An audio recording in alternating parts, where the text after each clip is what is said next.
kanina, dali-dali na ako nagsaing ng kanin. Kasi siyempre may trabaho po yung asawa ko at saka eskwela pa yung mga kabataan. Katapos ko nga magsaing at saka inutusan ko pala yung asawa ko nga magtimpla ng kape kasi magkakape muna kami bago kami kumain ng kanin mamaya. Para naman sudlan-sudlan yung mga sikmura namin ng kape kahit kape lang. O, charot, may tinapay po. Magtitinapay din po kami. Di mala pala mga kainday, ang aga namin gumising kanina.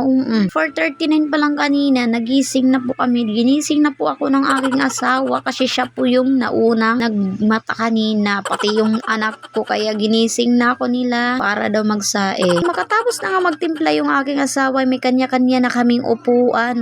Kasi manunood po kami ng TV habang nagkakape.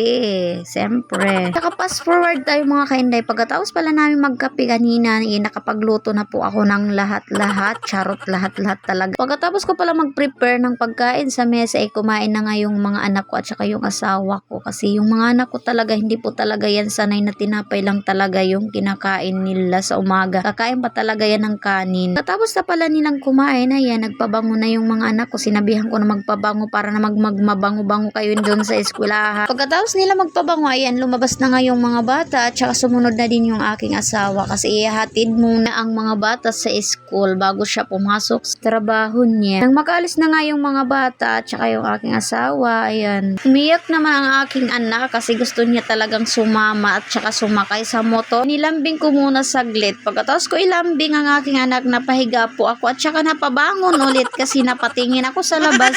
Wow, this is it, pansit. May araw po ngayon kaya magsasampay ako kasi isang basket na mga damit ko ang isarampay ko ngayong umaga. Kaya ayan, gora na po si Inday, lumabas na po ako at saka nagtikang na ako magsampay. Kasi sayang po yung araw, minsan lang po kasi yan lumabas. Palagi na lang kasi umuulan, kaya gora na day. So paano ba yan mga kainday? Hanggang dito na lang ang aking video. Kung nagustuhan mo po yung video ko, huwag pong kalimutan mag-follow and share.